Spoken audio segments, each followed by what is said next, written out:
ఇప్పుడు నేను ఆల్రెడీ విజయవాడలో ఉన్నాను. నేను నీకు అర్థంగా సార్ దగ్గర ఉన్నాను, బిజీ తిరుగుతున్నాను. రాయించుకున్నారా? సార్ మీకు ఏమేమి డ్యామేజ్ నష్టపరిహారం రాయించుకుంటాం మాట్లాడింది.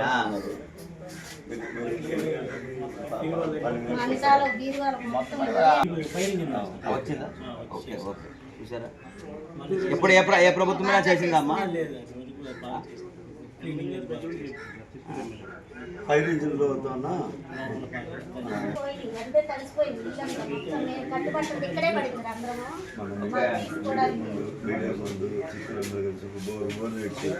పట్టు వస్త్రాలన్నీ కూడా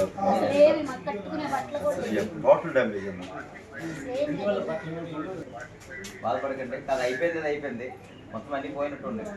ఫర్నిచర్ విషయమే అడగాలి సార్ యాడ్కమ్మా. పోయా పిల్లలు ఏం చేస్తున్నారన్నా?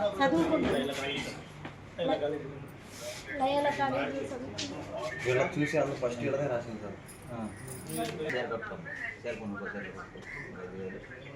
యాడ్కమ్మా అన్న, బాధపడకన్నా, మంచిగా జరుగుతుంది. బిల్డింగ్లు పట్టాలు ఇచ్చే ప్రోగ్రాం కూడా ఆలోచిస్తున్నారు.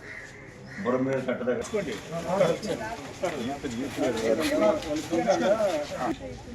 ఫీజు కాస్ట్ కూడా 1000 రూపాయలు వెళ్ళి ఇప్పుడు అంటే 2010 కొన్ని ఇసిపోయారు అనమాట. ఎలాగ మార్చేది ఫిక్స్ అయిపోయి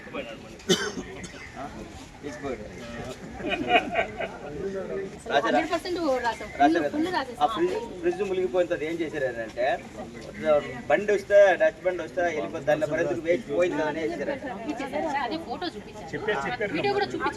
అని చూపించారు. అది మరి ఇంకేమి సార్ శ్రీకాకుళం జిల్లా పాతపట్నం ఎమ్మెల్యే గారు మీకేమైనా ఇది ఉండదా?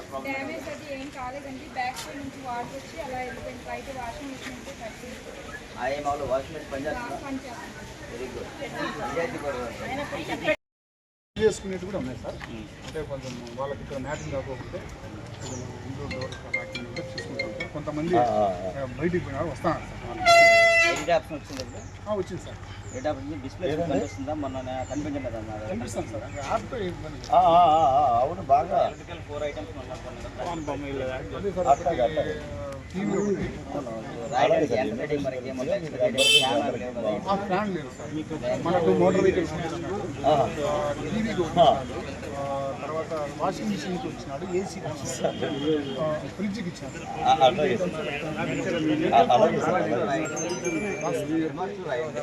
ఒకవేళ ఈ ఫర్నిచర్స్ ఉన్నాయి కదా,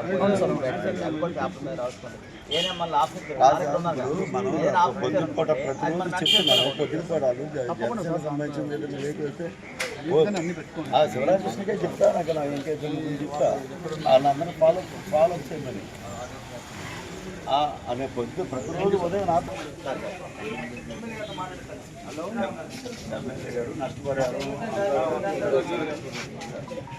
ఈ మంత్ ఎమ్మెల్యే చేరుకోవడంలో మ్యాపింగ్లో లేదు. వాటర్ ఎక్కలేదా? ఎక్కింది సార్, మామూలుగా వాలంటీర్ మ్యాపింగ్ ఉంటుంది సార్ మామూలుగా.